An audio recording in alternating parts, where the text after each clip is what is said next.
Simon, kdaj si bil ti na zadnji v Španiji? Po moje na dirki na Majorki letos za prvomajske. Kaj pa brez kolesa? Kaj to pomeni? Na Španiji. In ko me je zagledal, je bilo, kot da bi v filmu gledal enega snajperista, ki je pač naciljal mojo glavo in začel teči proti meni in me začel daviti. Tako da sem takrat šel s kolesom dol, pač od dirko to dirko, bil še dol seveda na turizmu en teden in videl državo, v kateri se policaji vozijo seveda z brzostrelkami po cesti.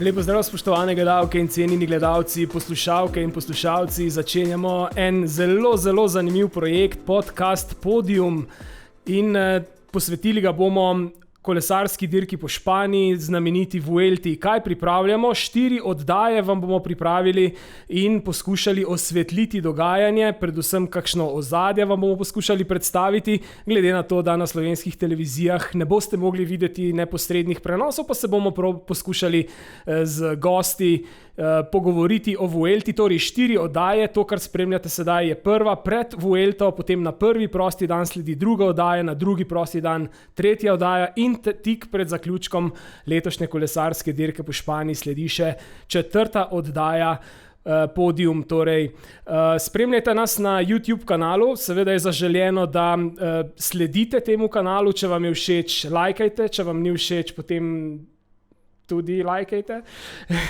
komentirajte in tako naprej. Skratka, zelo je pa zaželeno tudi, da oddajo delite, da bi jo videlo čim več ljudi. Danes v naši družbi pozdravljam gosta Janija Brajkoviča. Živijo, Jani, ti boš naš stalni gost. Tako. In pa Simona Mastnaka, idejnega vodjo tega podcasta. Simon, živijo tudi tebi.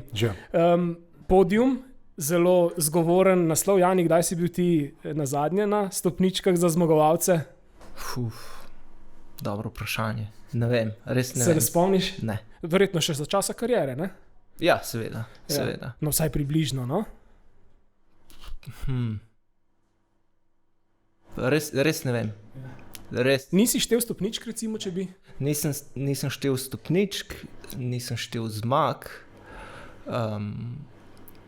dirkalnih dni. Se pa zelo dobro spomnim večina etap, ki sem jih predirkal, pa dirk in tudi dogajanja. Tako da majhna zanimivost. Hvala Bogu za Pro Cycling Stats, da bomo pogledali, koliko kolesarskih dni. Kaj pa ti, Simon, kaj je zate? Ti si odličen rekreativni kolesar, tudi tekmuješ, si tekmoval kdaj? Rekreativno, kot temu rečejo profesionalni kolesari, za Krajinsko pa za pivo, ne? Tako da jaz se svojih podiumom z lahkoto spomnim, ker je bil samo eden. V Riju sem bil enkrat na UCI dirki, ki je bila tudi kvalifikacijska za svetovno rekreativno prvenstvo, 3. Ne, v svoji to pa me že zanima, malce več seveda. Povej, glede na to, da se pogovarjamo o kolesarstvu, Rio de Janeiro. Bilo je zanimivo, prvi izziv je bil seveda preživeti, ne, v Braziliji, kar je že kar težko, ne. Druga bila pa res ena taka zanimiva dirka, namreč jaz sem se večinoma udeleževal teh 7-dnevnih dirk, ki potekajo v Evropi in se imenuje Otrud, in tam se naredi en tak lep community kolesarjev iz celega sveta. Tako da sem dobil tudi kar par dobrih prijateljev iz Brazilije in enkrat so mi rekli, da je dirka, mislim, da je bila ravno za 1. maja, ne, ker je za nas simpatično, ker praktično ne daš nič dopusta in si lahko en teden v Braziliji. Tako da sem takrat šel s kolesom dol, pač od dirko to dirko, bil še dol seveda na turizmu en teden in videl državo, v kateri se policaji vozijo seveda z brzostrelkami po cesti in je treba res, recimo tisto olimpijski park, kjer je potekala tista dirka takrat v cestnem kolesarstvu, je zastražen, torej imaš vojsko na začetku in na koncu in to je recimo en tisti spust na koncu, če se spomnite, kaj je tam tudi padec se zgodil, ne. To je en tistih krajev, kjer Brazilci oziroma prebivalci Rija trenirajo, drugače smo se pa z lokalci največkrat odpeljali ob 5. zjutraj, tudi v spremstvu policije. Se pravi, olimpijsko progo brez policije ni možno sploh prevost, ker je enostavno prenevarno. Jani, ti kot nekdanji profesionalni kolesar, ti sploh še je kaj do tekmovanja? Ne, absolutno ne. Mi je pa všeč iti na kolo, kolesart, ne trenirati, ampak kolesart, uživati, se družiti z drugimi, To dirkat pa absolutno ne. Bom pa še jaz, ker sem gostitelj tega šova, povedal, kaj pa zame podium. Seveda kot kolesar nikoli nisem stal na zmagovalnem odru ali kaj podobnega. Se vsakič znova veselim, če je kakšen od projektov dobro sprejet pri gledalkah in gledalcih, poslušalkah in poslušalcih. In recimo eden takih projektov je dirka po Franciji, ki jo na televiziji Slovenija zelo, zelo dobro pokrivamo že kar več kot desetletje. Ja, drži, tudi mi smo na Proteini.si seveda del tega projekta zadnji 2 leti. Ne? Za kar smo zelo hvaležni. Hvala.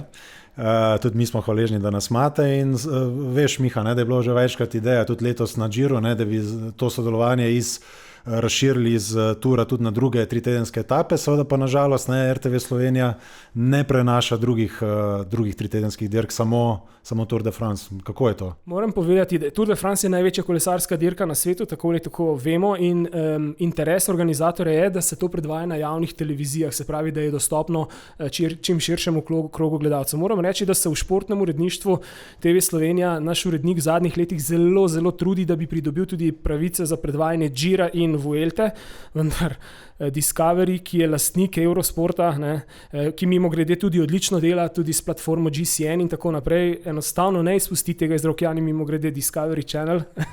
Ja, Imaš kaj besede, še kaj zraven? Nič. Ja, tako da nažalost ni. Sploh ni na voljo, ne prodajo in konec. Ne. Verjetno vidijo pri Eurosportu in na GCN-u verjetno vidijo tudi odstotke, ki jih dosega TV Slovenija z gledanostjo in enostavno ne želi izpustiti tako dobrega produkta. Ampak danes smo tule zaradi Vuelte in gremo kar v jedro, kot temu pravimo. V čem se, Jani, razlikujejo 3 največje 3-tedenske dirke med sabo, Giro, Tour in Vuelta? Kaj je tisto, kar recimo eno dirko loči od druge? Predvsem pomembnosti. Zdaj, Vuelta je zadnja 3-tedenska dirka sezone. Ponavadi so že kolesarji utrujeni, nekateri kolesarji, ki niso dirkali Tour ali pa so imeli poškodbo ali pa niso mogli dirkati, se potem pripravljajo na Vuelto, ki je še zmeraj zelo pomembna dirka, nima pa take teže kot Tour. Zame osebno je bila Vuelta zmeraj najlepša dirka, predvsem zato, ker je manj stresna, dobri hoteli, takrat, ko sem jaz dirkal, seveda, zdaj se to malo spremenilo, ker je tudi drug lastnik dirke.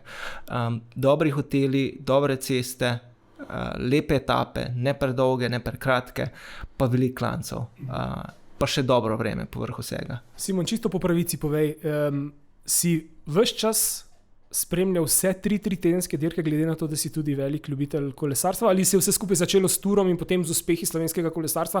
To je namreč, če rečemo temu modus operandi slovenskega ljubitelja kolesarstva, začneš gledati Tour in z uspehi potem spremljamo še kar vse druge. Ja, mislim, žal ali pa na srečo je moj Emšo ima že kar malo večjo številko, tako da jaz sem začel kolesarstvo spremljati kar precej let nazaj, ko smo vsi gledali Miguela Induraina kot nek pojem kolesarstva in takrat smo vsi seveda gledali Giro in Tour. Ne. Mislim, da tudi takrat sta bila po pomembnosti Giro in Tour precej bliže skupaj, kot sta danes. Ne. Saj jaz imam občutek, da ko sem kolesarstvo takrat spremljal, da je v resnici bil Lance Armstrong tisti, ne, ki se je pojavljal izključno na Touru, ne, in kar je bil pač, da ne gremo v detajle, kako in kaj se je potem zgodil, nedvomno tisti čas najboljši kolesar, vsak, ki je hotel biti najboljši kolesar na svetu, je pač moral iti na Tour, ne, in zaradi tega je nekako Giro se mi zdi začel zgubljati na pomenu, ne. Zdaj ta Vuelta je bila pač zame kot rekreativnega kolesarja v resnici odkrita šele kar precej kasneje, ne, in ja, tudi jaz, ko sem jih gledal, je bilo dolg časa to nek popravni izpit za kolesarje, ki do takrat v sezoni niso naredili tisto, kar so želeli. Redko se spomnim, da bi se kdo prav pripravljal izključno za Vuelto, ali pa da bi mu to bila največji cilj sezone. Ne? To se je malo spremenilo sedaj, ne, Jani? V pripravah kolesarjev, tudi Vuelta verjetno visoko. Ja, tudi vidimo letošnjo leto, kako ekipe se pripravljajo na te dirko Jumbo Visma. Ekipa bi rada zmagala vse 3-tedenske dirke, to je za njih velik cilj, imajo tudi kolesarji, ki lahko zmagajo, seveda. Tudi stanje kolesarstva v teh časih je tako, da je treba izkoristiti vsako priložnost in se pokazati na vsaki dirki, ne samo na Touru, ampak skozi celotno sezono. nabirati točke, nabirati izpostavljenost, pomembnost, ker vemo, da časi so taki, da je zelo težko sponzorje dobiti in je večja verjetnost, da bojo dobili sponzorje, bojo dobili več denarja, če so bolj uspešni, seveda.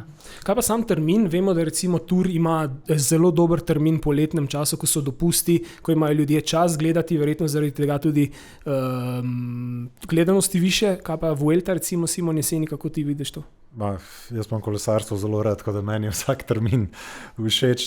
Za kolesarstvo si vedno vzamem čas, da pogledam etapo. Mogoče je ta razlika, da po Turu, ker so dnevi še tako dolgi, je zelo lepo iti še na kolone. Zdaj bojo pač dnevi krajši in bo to mogoče malo težje.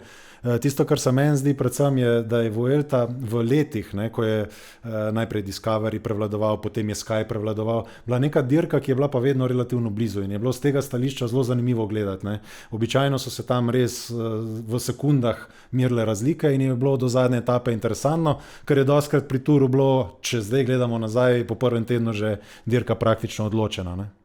Jani, se strinjaš, deliš to mnenje, oziroma mogoče pod vprašanje, kako je bilo s tvojo prvo Vuelto? Lepo. Moja prva Vuelta, lahko rečem, da imam zelo lepe spomine. Sicer je šla tako. Začelo se je v redu, potem je šlo na odlično, končalo se je pa čisto na dnu. In tako sem bil tudi s formo. Začelo se je kar v redu, potem sem oblekel tisto zlato majico, bil vodilni, na kar zadnjih 10 dni me je pa čist pobralo in sem tako lahko izkusil, kako se je peljati od spredaj z najboljšimi in od zadaj z najslabšimi, najpočasnejšimi. In je zelo velika razlika. Malo nam osveži spomin, Vuelta je bila katera tvoja 3-tedenska dirka? Je prva?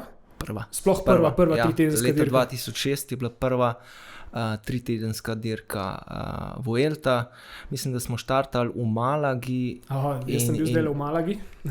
Tam je bilo izjemno vroče. Hvala lepa. Mislim, da prve 4 dni, en zelo zanimiv podatek, prve 4 dni smo vsak dan porabili 150 bidonov.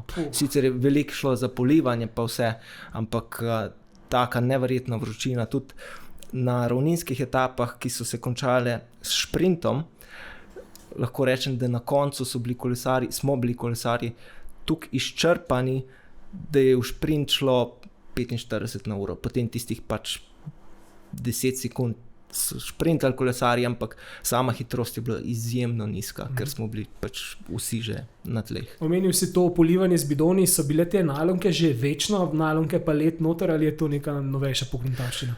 Ne, to se je začelo, mislim, da je bil Alan Lim je začel leta 2010 v Radio Shacku z nami, v moji ekipi, to prakticirati. In potem so pač druge ekipe to sledile, pobrale, kopirale in je zdaj to normalno. No, super si nam zdaj to povedal, pa me zanima še, kako pa ste vi kolesari sprejeli takrat to noviteto z nasmehom, z duhovitostjo? Ja, če je kdo spremljal kolesarstvo v tistih letih, pa spremljal mene, verjetno ve, da sem bil zmeraj odpet. In jaz sem bil tudi znan po tem, da se zelo veliko polivam, ker tako sem se hladil. In tiste najlonke pa let so bile meni zelo super, ko so me hladile, ko mi je bilo hladno, ko sem se bolj počutil. Pač nekateri kolesari še danes tega ne prenesejo ledu, ne prenesejo polivanja, hladne vode, nič. Ampak malo si se pa izognil temu, je bilo vseeno najlonka, je vendarle nekaj drugega. Ne, sploh ne. Takrat je bilo nepomembno, v čem je let, glavno, da služi namenu. V zadnjih letih je veljalo, da Španci poskušajo nekako spremeniti etape, da jih skrajšati, pa da so bolj zahtevne, da je etapa krajša, ampak kljub temu veliko višinskih metrov. Je to neka formula Vuelte?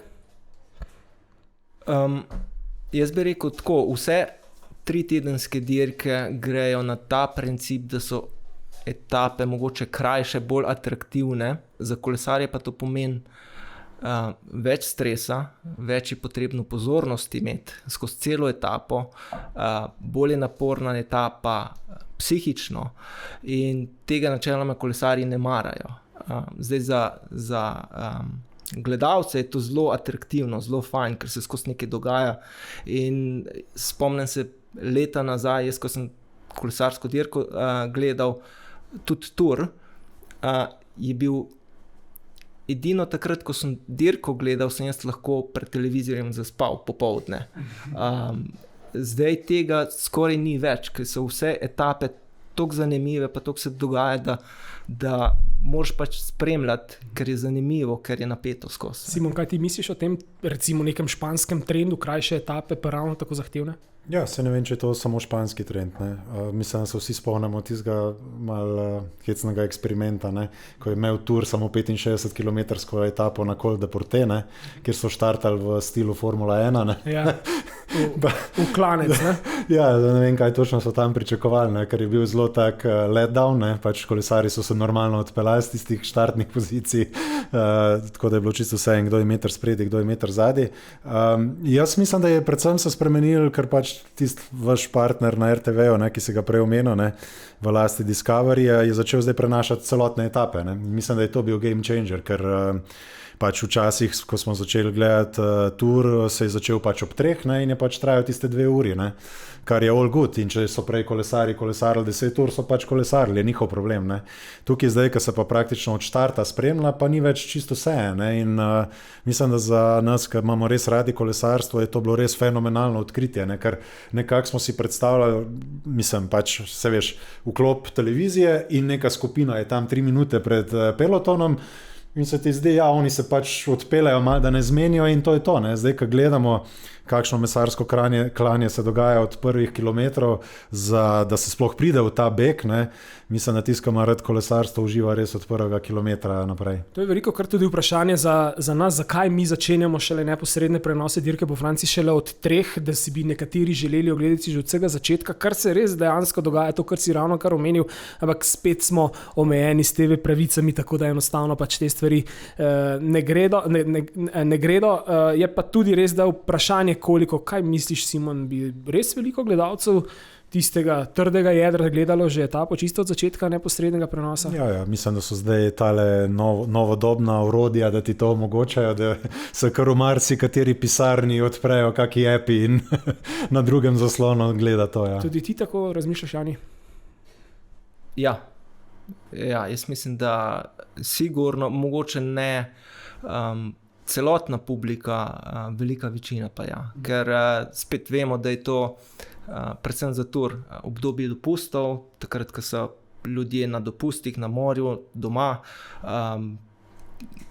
veliko manj jih je v službi, pa tudi v službi bi gledali, oziroma imeli bi prižgano in pač ušvrknili na tisti zaslon. Vrnimo se nazaj na to temo in dolžina etap. Še ena zadeva se mi zdi kar precej tako markantna, neka meja pri dolžini etap je 200 km. Se mi zdi, da tega pa res vse manj. Pripravil sem en pregled grafike, kako je na letošnji dirki po Španiji, pa kako je bilo na dirki po Italiji, na dirki po Franciji. Na Giru je bilo 6 etap daljših od 200 km, na Touru 2 etapi in na Vuelti letos bosta tudi 2 etapi daljši od 200 km. Vsem manj teh 200 kilometrskih etap. Sta presenečena? Jani? Jaz nisem, ker spet, tako kot smo govorili prej, je kolesarstvo postalo bolj napeto, atraktivno, skozi se mora nekaj dogajati in etapa, ki je dolga 240 km, pač ne moreš tega narediti. Ker tudi sami kolesarji, ko imamo etape tako dolge, vemo, da bo prvi del te etape, prvih 100-150 km, več ali manj kontroliran in bo od spredi. Pač en beg, če bo sreča, bojo sem 3-4 kolesarji, od zadaj bo skupina, ki bo narekovala tempo, razlika bo 3-4 minute. Tudi zna se zgoditi pri zelo dolgih etapah, da pride do 10 minut razlike, ampak potem v zadnjih 100 kilometrih je to brez problema ujet. Simon? Ja, sej to sem že prej povedal, kaj mislim, da je po mojem mnenju glavni razlog ta komercialni, če mu to tako rečemo, prenos celotnih etap. Je pa tudi vprašanje pri Giro, ali to so izpeljane etape ali planirane. Ne vemo, da je to bilo par prekinjenih.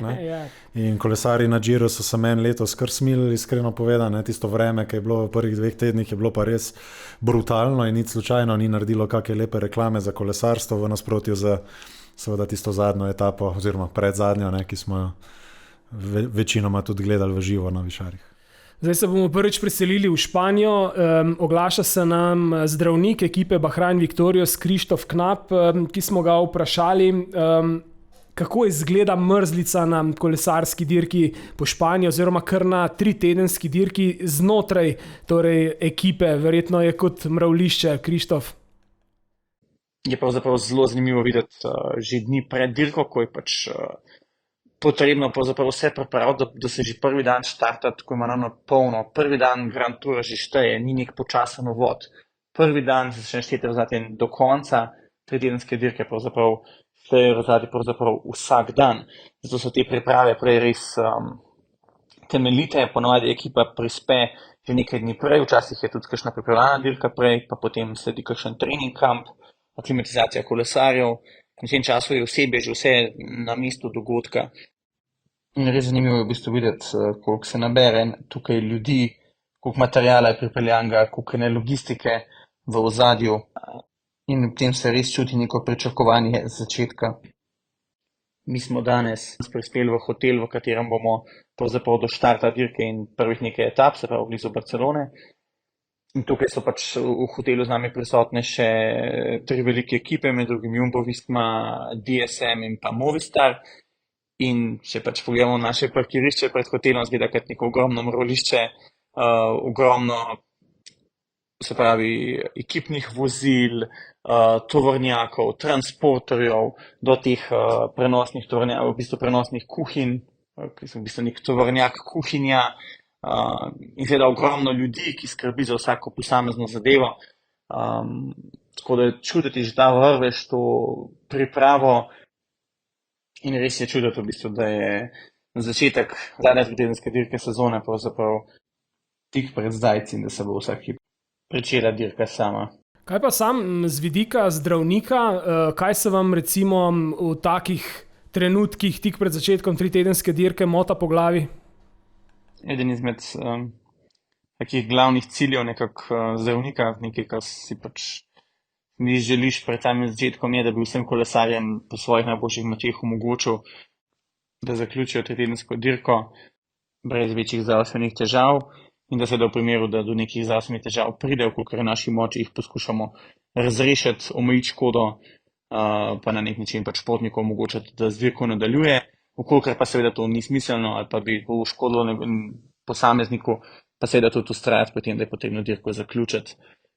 Tukaj mi zdi taka pomembna odgovorna naloga, ker včasih pač bi športnik šel čez sebe, včasih tudi pričakovanje ekipe večja kot športnik zmore. Tako da tukaj je vstaja neka odgovornost do športnika, ki je čisto v bistvu med zdravnikom in športnikom. Ena izmed takih pomembnih nalog, kateri nas je pa v bistvu tudi spodbudil COVID, je pa v bistvu formacija tako imenovanega zaščitnega mehurčka.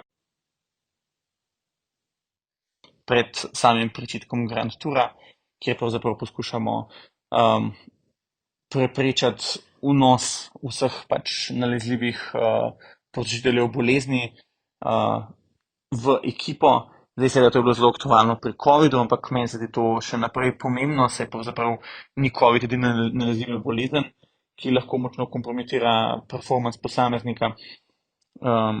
Vemo, da športniki, ko tempirajo formo, kar se seveda zgodi pred Grand Tourom, kolesarji tempirajo formo za Grand Tour, športniki takrat so pravzaprav ob zmanjšanju volumna obremenitve pravzaprav bolj dovzetni za okužbe, zgodi se tako imenovano zanihanje imunskega sistema, zato lahko športnik velikokrat, ko pride v najboljšo formo, tudi zboli. In zdaj z izdelavo tega mehurčka na nek način zmanjšamo možnost za vnos patogenov.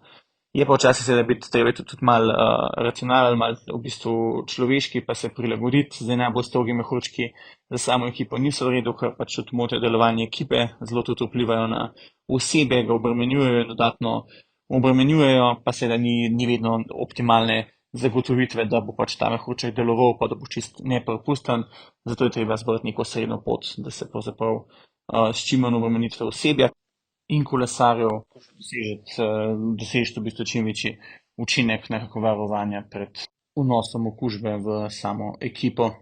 Najlepša hvala doktorju Knapu za zdaj. Še enkrat se nam bo oglasil iz Španije. Veliko krat tudi v neposrednih prenosih dirke po Franciji Martin Hvaste reče, da je Vuelta kazenska ekspedicija. Jani, je res kazenska ekspedicija bila za kolesarje? Ja, za veliko kolesarjev, ker pač na koncu sezone je tako, da se pravi konec avgusta, september, veliko kolesarjev je že končalo sezono, ki so dirkali Tour, ne, tisti bolj uspešni. Nekaj kolesarjev poškodovanih, nekaj kolesarjev bolnih in potem probajo pač zapolniti ta prosta mesta s temi kolesarji, ki jih imajo, tudi če niso dobro pripravljeni, tudi če nočejo iti na dirko. Čeprav zdaj zadnja leta se je ta kazenska dirka potem še odmaknila v oktober, mislim, da so v prejšnjih letih je bila dirka pred Covidom na Kitajskem, tista je bila res kazenska dirka, ker je bilo še daleč treba iti, 8 ur letenja v ekonomiju, pa potem še 4 ure letenja, pa potem še 4 ure z avtobusom do hotela, ne? In tako tudi nazaj domov. Tako da ja, veliko kolesarjev je tam, ker morajo biti tam, je pa tudi nekaj kolesarjev, ki hočejo dirkati, pa tudi letos ni tako, ker je bilo svetovno prvenstvo že prej, ampak veliko kolesarjev se pa tudi pripravlja na svetovno prvenstvo na Vuelti, ker to je pač najboljša priprava za svetovno prvenstvo. Da je dirka. Je bilo pa tudi nekaj zelo lepih zgodb, ne? Recimo spomnimo se Lansa Armstronga, pa Chrisa Frooma, Simon, ti... Ja, seveda, ko bereš te autobiografije raznih kolesarjev, ne, se Vuelta v bistvu kar velikrat pojavlja kot neka prelomnica, ne. Ta dva, ki si jih ti omenil, definitivno, ne, leta 98, ko se je v bistvu Lance Armstrong vračal po tisti njegovi bolezni z rakom, ne, je po lastnih besedah praktično že hotel prodati kolo in nehati s kolesarjenjem. Prišel je v Evropo, se udeležil dirke Parinica, ni je končal, bil je zelo slab. Šel nazaj v Ameriko, pač nekaj časa sploh ni kolesaril in potem se vrnil v Evropo šele jeseni, ne, zmagal najprej dirko po Luksemburgu, ne, ki je še vedno aktualna dirka, no predvsem pa potem prišel na Vuelto in je končal kot četrti, ne. In po njegovih lastnih besedah je ravno ta rezultat bil tisti, ki ga je spodbodel potem za vse, kar se je zatem zgodilo, karkoli, da si že mislimo o njem, ne. No, drugi, ki si ga pomenil, pa Christopher Froome, ne, tudi v lastni autobiografiji seveda govori o letu 2011, ne, ko je bil on, v bistvu, mislim, da je bila to njegova prva sezona pri Skyju ali pa največ druga. Skratka, bil je pred tem, da mu pogodbe praktično niso hoteli podaljšati, ker pač ni bil dovolj dober, ne.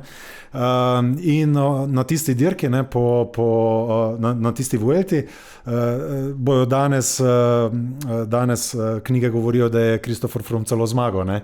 Zgodilo se je pa tako, da je zmagal seveda španski kolesar Cobo, ne, ki so ga naknadno diskvalificirali z Vuelte zaradi dopinga, tako da je eno tako hecno naključje, da je Vuelta postala prva dirka, ki jo je Christopher Froome zmagal in zadnja, za katero je dobil nagrado, ker so ga seveda Coba diskvalificirali še po njegovi zmagi na Giro, tako da je dobil priznanje še za tem. Sej, Jani, ti si rekel, da si takrat celo bil na dirki, ne, na tisti Vuelti.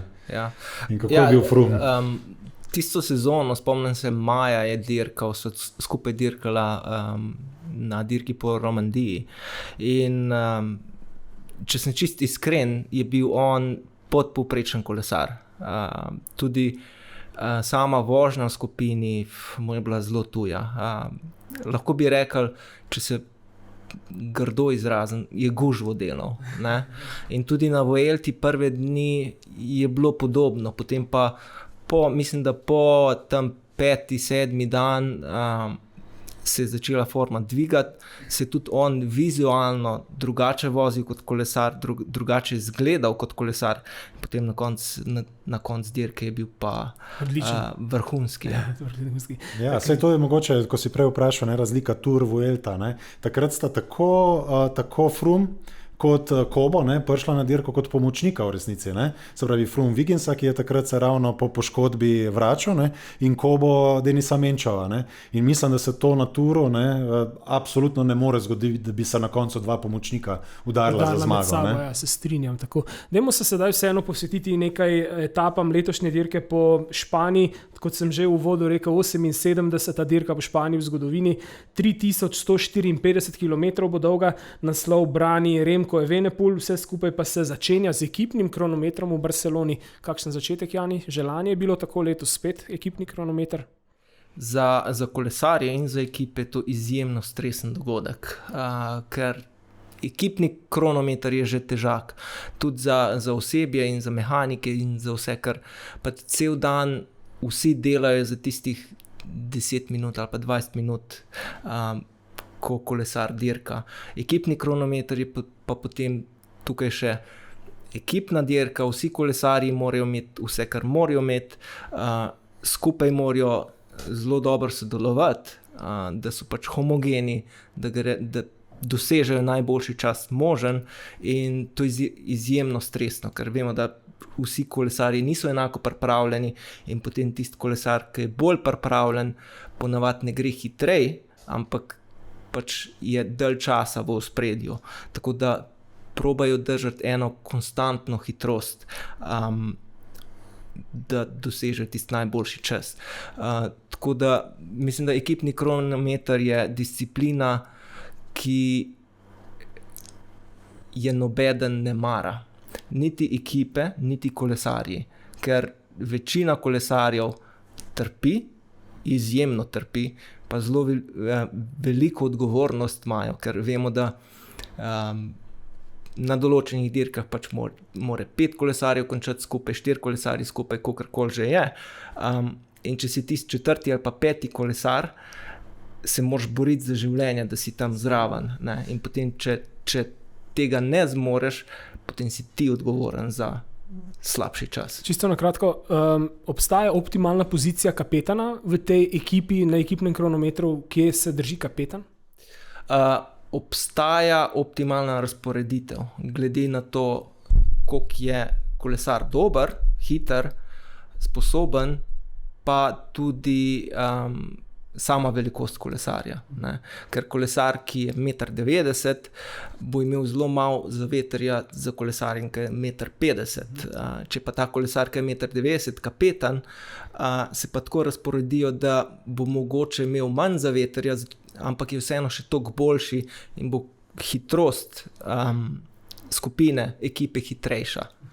Dobro, gremo, se pravi, tretja etapa je prva, kjer se bodo začelo popravljati morebitne napake in težave z ekipnega kronometra, ampak potem pa sledi 10. etapa, to je kronometer. Kakšen je ta kronometer? Zgleda takole na profilu zelo enostavno. Na 7. kilometru je tisti vzponček dolg 500 metrov s povprečno naklonjenost 7%. Ja, kronometer je dolg, bo predvsem, jaz mislim, da bo dolg okoli pol ure, nič več. Malo manj, verjetno malo manj kot pol ure, ker vemo, da v današnjih časih so povprečne hitrosti krepko čez 50 km/h zaradi pač vse tehnologije, izboljšav, aerodinamike. Sam kronometer ne zgleda nekaj tehnično zahteven. Zgleda tudi, da je na dobri cesti, široki cesti, vidimo, da je kar nekaj krožišč tukaj, tako da jaz ne vidim tle enih posebnosti. Bojo pa seveda prišli do izraza kolesarji za vožnjo na čas. Recimo Remco Evenepoel? Tako. Remco in Primož in Jonas in predvsem vsi kolesarji, ki dirkajo na generalno razvrstitev, ker vemo, da v sedajšnjih časih, če nisi dober v kronometru, ne moreš dirkati za zmago na taki dirki. No, letošnja dirka po Španiji bo zavila tudi v Francijo in to je sedaj profil 13. etape, ki se bo končala na kultnem Col du Tourmalet. Tourmalet je zelo poznan klanec z dirke po Franciji, ampak prvič ciljni vzpon na dirki po Španiji. Simon, ti zelo dobro poznaš ta vzpon, si ga menda prepeljal z vseh strani? Ja, z obeh. Mislim, da vsi ljubitelji kolesarstva Tourmalet poznajo, če zavijaš v Pireneje, ga skoraj da moraš prevoziti. Je res impozanten, ne, za nas, ki prihajamo iz Slovenije, se pravi vzpon, ki se začne na nekih dobrih 400 metrih in gre na 2100 metrov, ne, to je kvečjemu lahko primerjaš vzpon iz Bovca na Mangart, pa še ta ni povsem dovolj dolg za to, ne. Dogaja se v tistih zelo vročih, v tistem kotlu Pirenejev, tako da si verjetno Sajani polivo res s zadnjimi 100 bidoni vode tja gor, tako da jaz sem imel tam ene res grozne krče prvič, ko sem plezal tja gor, ker mi je zmanjkalo vode in sem pol neke čudne redukcije izvajal. Je pa zanimiv, sicer oni ne bojo se spustili, ne, ampak za rekreativnega kolesarja je Tourmalet čudovit spust tudi, ker je tehnično zelo nezahteven, dosegaš izjemno visoke hitrosti, čez 100 km/h, tudi brez nekega zelo resnega znanja spuščanja in se res je res velik užitek, ker se seveda, tako kot se voziš gor, ne, teh 1500 metrov višine, se tudi spuščaš in to kar traja, kar lep čas in jaz sem bil res navdušen nad tistim spustom. Kaj pa tvoj spominjani na Tourmalet? Bolj sladek ali kisel? Ne, imam kar dobre spominje. Mogoče eden spomin, ki je slab, pa ne zaradi Tourmalet, ampak zaradi dogodka, ki se je tam na klancu zgodil, je leta 2012 na Turu. Sva imela eno trenje z mojim klubskim kolegom. Kolesar je bil pač Kazahstanc, jaz sem bil v Astani in pač vemo, da Kazahstanci v Astani imajo zmeri prav, ne. In je bil kolesar zelo jezen name, besen name in me potem, ko je prišel v cilj, enih 25 minut za mano, ker takrat sem jaz dirkal na generalno razvrstitev, je prišel v avtobus in ko me je zagledal, je bilo, kot da bi v filmu gledal enega snajperista, ki je pač naciljal mojo glavo in začel teči proti meni in me začel daviti. To je bila ena zelo slaba izkušnja, ampak šlo se je pa sem zato, ker sem rekel, če lahko dobim vodo, ker jaz sem bil takrat kapetan, če lahko dobim vodo in pač nobeden ni šel po vodo in sem šel do njega, mi smo pa 2 kolesarja še v skupini. Sem šel do njega, ker sem vedel, da je on sposoben iti po vodo in priti nazaj, ker zraven je bil pa še Borut Božič, ki je bil na limitu in če bi šel po vodo, pač ne bi prišel nazaj. In mi je rekel, če hočeš vodo, pejt po vodo. Ne, pejt si sam. In sem rekel, okej, jaz sem končal s tabo. In to je bilo dovolj, da sem ga jaz strigeral in da je bil potem tak odziv v cilju. Ampak si šel potem sam po vodo? Ne, Borut Božič je šel po vodo. In prišel nazaj. In je prišel nazaj. Ja, kakšno olajšanje, ja. Ne? Ampak si vedel, si vzel ta riziko, da bo mogoče pa tudi ne bo vode. Ja, ker je bilo tako, če on ne gre po vodo, moram jaz po vodo. Tempo je bil kar soliden, takrat ekipa Skaja je narekovala tempo. Mislim, da je bilo še 30-40 kolesarjev v skupini in pri takih etapah je pač potrebno šparati moči, kakor lahko, ne. In če bi šel jaz nazaj po vodo, pa spet naprej z vodo, pač porabiš seveda energijo. Saj si pa vendarle bil kolesar, ki je šel na skupno razvrstitev. Ja.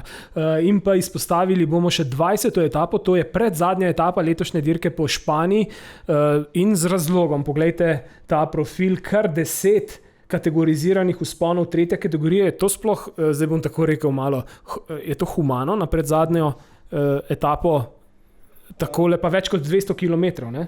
210 km je dolga ta. Ja, mislim, da je kar lepa etapa in da se v taki, ker je dolga etapa, da tudi narediti razlike v skupnem seštevku.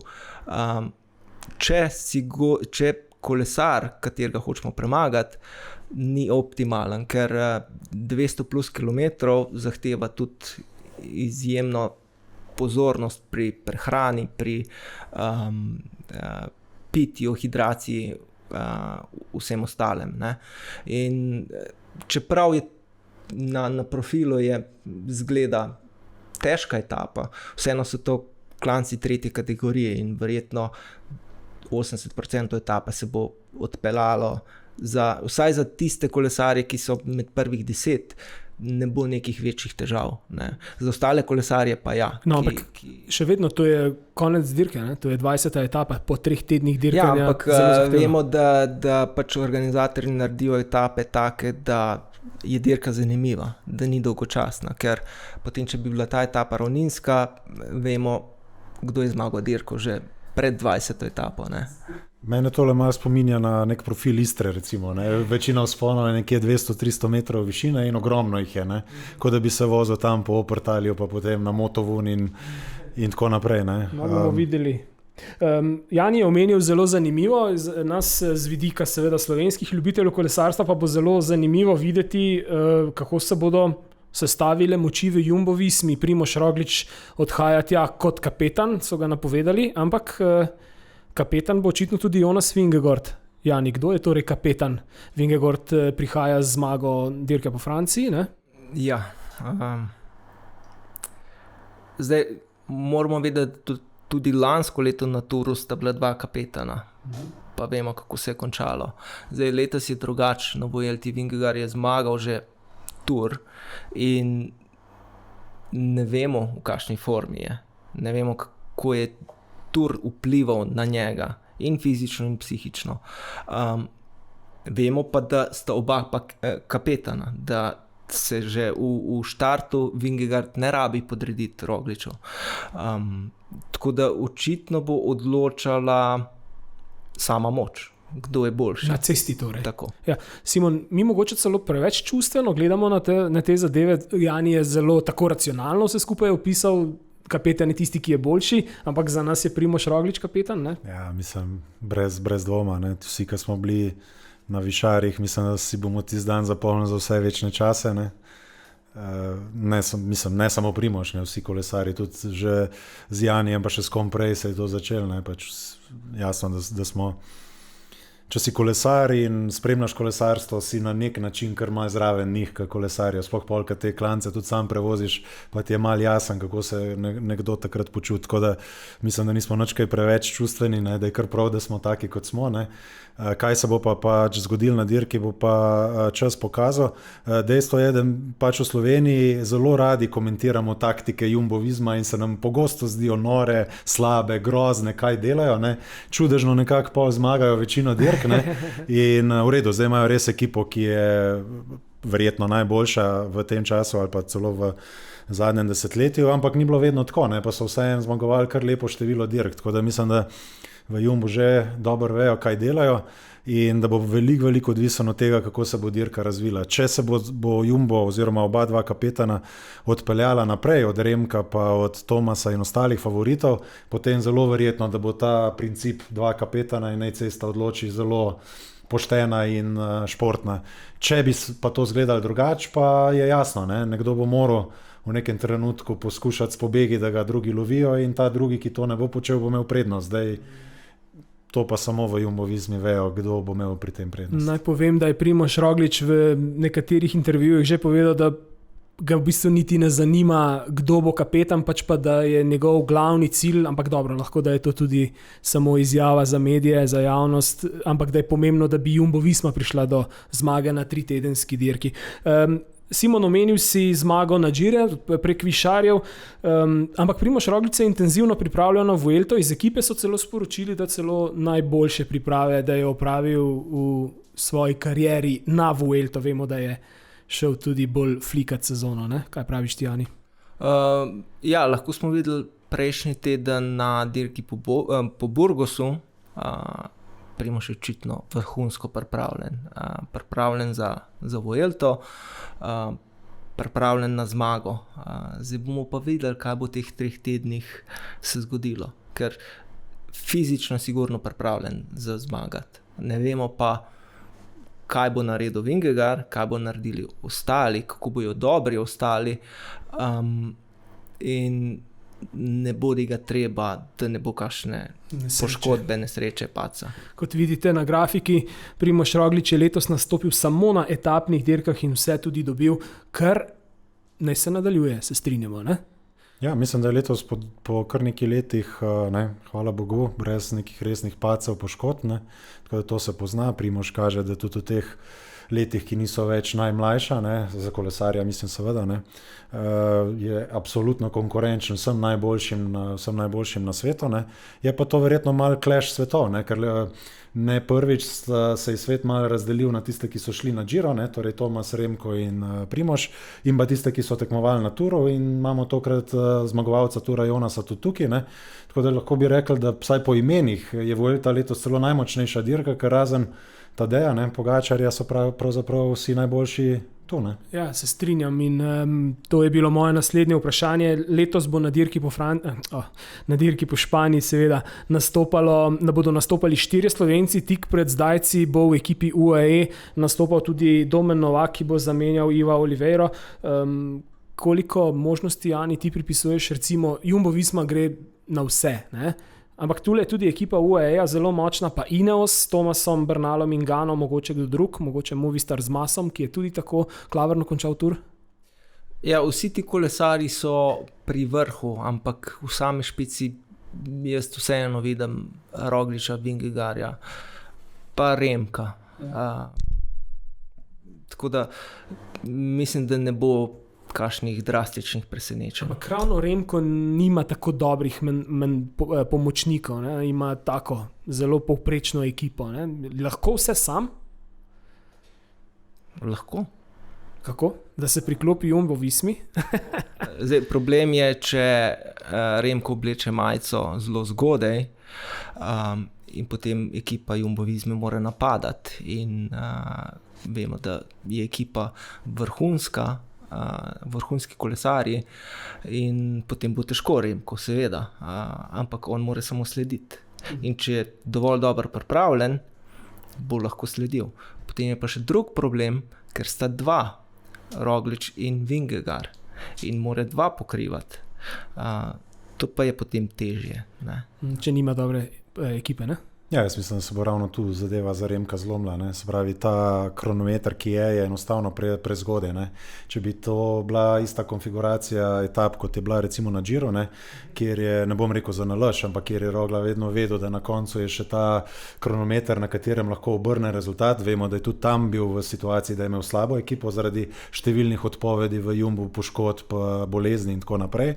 In je bilo to bistveno bolje, kot če bi bilo to v, ne vem, ker je 6., 7. etapi in bi takrat oblekel majico in potem je obranil praktično do konca dirke. Tako da tudi stavnice, pa tudi jaz osebno mislim, da Remko bo tule res težko pariral, če bo v Jumbu izmišljal vse po planu, seveda. Kaj pa Ineos, ki je res v globoki rezultatski krizi, pa prihaja z Tomasom, ki je bil tako klavrno poražen. Mislim, da ta taktika marginal gains bi jo bilo treba spremeniti v malo več kot marginal gains, ker mislim, da so kar precej zaostali. Mene je osebno presenetilo, da je Tomas bil tako dober na Giro. Tudi njegovi rezultati pred Girom niso bili konkurenčni. Je pa res, da je v bistvu bil Gegenhardt kapetan Ineosa, ne? In potem po tisti odstopu je potem v bistvu Geraint Thomas bil tisti, ki je moral povleči, ne? Tako da v bistvu je bil bolj. Ja, sam pravim, da pred Girom smo nekako, sicer so Thomasa bolj britanski mediji omenjali kot enega od favoritov, mi smo se temu bolj smehljali, ne, ker pač njegovi rezultati predtem niso nakazovali na to in mislim, da Thomas je tudi v intervjuju pred Vuelto rekel nekako v tem smislu, ne, se tudi pred Girom nisem kazal rezultatov, tudi zdaj na svetovnem prvenstvu ni naredil nič posebnega, ne, in to ne pomeni, da na Vuelti ne bom dober, ne, v tem smislu, ne. Je pa seveda v svojem klasičnem valežanskem humorju rekel, da je to za njega čist prepozna dirka in da on običajno v tem času že pije pivo s kolegi in da se mu v resnici ne da dirkati praktično v september. To pivo večkrat omeni. A je to zdaj, kako Jani ti vidiš ta Ineos, ne? A je to zadnji žebelj v krsto in dokončno, če pa na tej Vuelti nekaj ne uspe res, je pa potrebno res nekaj spremeniti. Veliko se govori, da bodo pripeljali kapetana najvišjega kalibra. Kako ti recimo razmišljaš? Ja, v Ineosu očitno imajo krizo in s kolesarji, katere imajo, pač trenutno niso konkurenčni. So v prvih 10, ne morajo pa zmagati več dirke. Tako velike dirke, kot je Tour, Vuelta ali pa Giro. Ena težava je tista poškodba Bernala, ki je bila res zelo huda in jaz mislim, da so oni pričakovali ali pa upali, da bo on to saniral in da se bo vrnil tako dober, kot je bil prej, ali pa boljši. Do zdaj tega nismo še videli, dočakali, mogoče se bo pa zgodilo. Ker vemo pa tudi, da taka poškodba, taka travma kolesarja pusti posledice. Ne? In ne samo fizične, ampak tudi psihične. In če to ne zna urediti ali pa se sploh tega ne zaveda, da ima problem, pač ne more napredovati. Dobro, malo sem vmes poškilil na uro in nam gre kar zelo hitro ta čas, zato smo na hitro preselili še enkrat v Španijo k doktorju Knapu, ki smo ga že prej slišali. Kaj pa vročina, Krištof, v Španiji teh dneh zelo, zelo vroče? Kako se pripravljate na ta aspekt? Ja, vročina v Španiji je trenutno kar izrazita, sploh v teh urah, ko pač večinoma pač dirka potekala. Zato je v bistvu to res pomembno vprašanje. Zdaj v ekipi smo se kar dobro pripravili z tega vidika, tudi vem, da se druge ekipe pripravljajo. Imamo svoje protokole, v podrobnosti kateri sicer ne bi prav zelo veliko razglabljal, ampak ja, je to pomembno vprašanje in tudi verjamemo, da na koncu bo v tritedenski dirki tudi zelo pomembno vlogo igrali, koliko zelo smo sposobni v bistvu omejiti učinek vročine na telesa kolesarjev. Se to res v bistvu pomembno vpliva na zmogljivost posameznika za maksimalen napor ali pa sposobnost posameznika za maksimalen napor. Hkrati se pa v bistvu učinki toplotne preobremenitve tekom dirke potem tudi začnejo čez nekaj časa seštevati, akumulirati in pač vplivati tudi na regeneracijske sposobnosti po sami dirki, ne pač samo na same zmogljivost med naporom, ampak tudi po zaključenem naporu. Krištof, najlepša hvala, želimo vam vse dobro, vaši ekipi, seveda tudi Bahrain Victorious, da bo dobro odpeljala to dirko po Španiji. Omenil je, da imajo neke metode proti vročini. Jani, kaj je to? Ne vem. Nisem več toliko kolesarstvo, da bi vedel za podrobnosti, ampak ja, pred etapami imajo pač tiste zadeve, kjer hladijo kolesarja. Obstajajo tudi senzori, ki so sposobni zmeriti temperaturo kolesarja, tudi med aktivnostjo in večina njih kolesarjev, pa tudi vodstva ekipe, vejo, kje je tisti limit kolesarja, ko se začne pregrevati in kjer performance začne padati. In pač oni stremijo k temu, da držijo to temperaturo kora nižje od te maksimalne temperature. Kar je pa pri taki dirki, kot je Vuelta, zelo težko, ne? In zmeraj pride do tega, da se kolesar začne pregrevati, en se pač prej začne, en se pozneje, tudi zelo odvisno je od same genetike, temperature, genetike,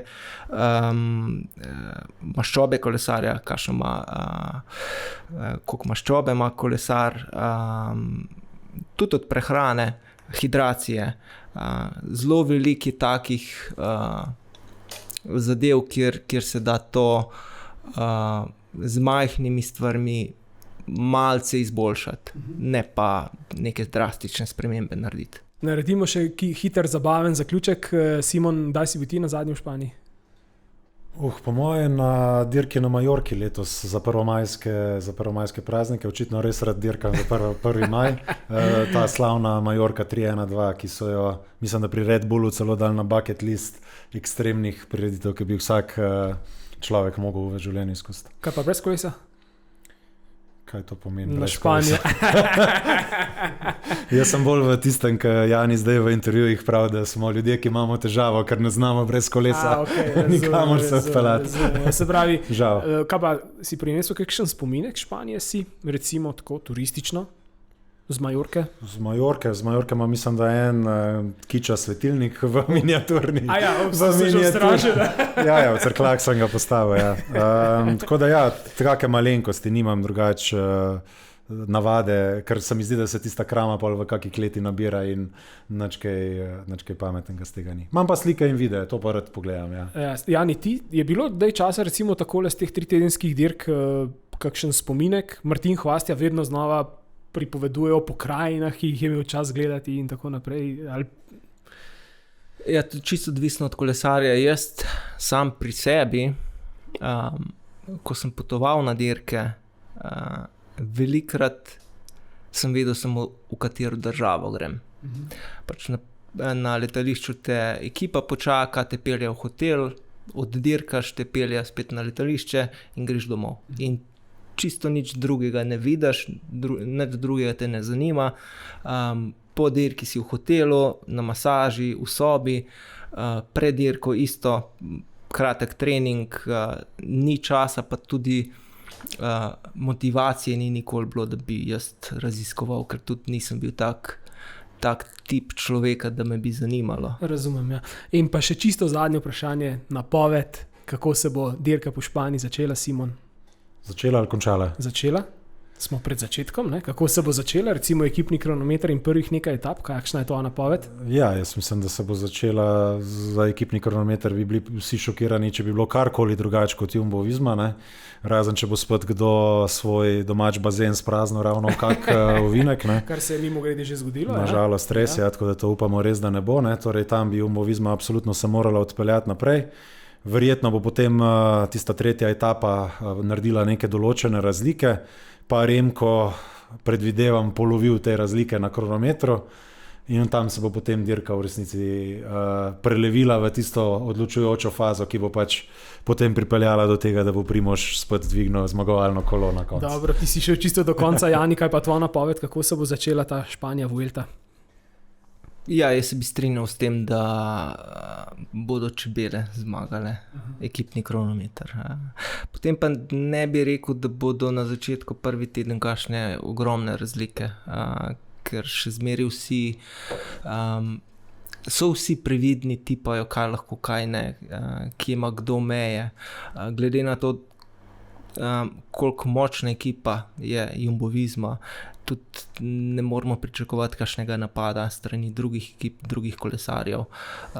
Tako da jaz mislim, da na začetku bo bolj mirno, kar ne pomeni, da ne bo spektakularno pa zanimivo. V sami generalni razvrstitvi pa mislim, da ne bo nekih drastičnih sprememb prvi teden. Jaz sem pa katastrofalen napovedovalec in bom napovedal, da bo ekipni kronometer dobila ekipa Ineosa s Filipom Gano, recimo. Ne? Aha.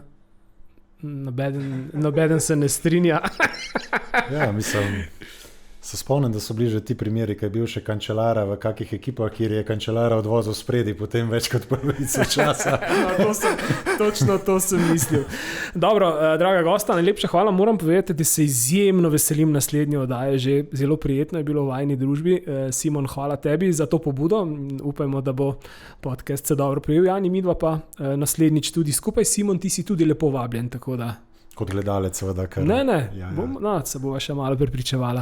Najlepša hvala pa tudi vam, spoštovane gledalke in gledalci, poslušalke ali poslušalci. Če vam je bil podcast všeč, lahko pustite kakšen komentar, like, dislike, ne? Lahko delite, če želite.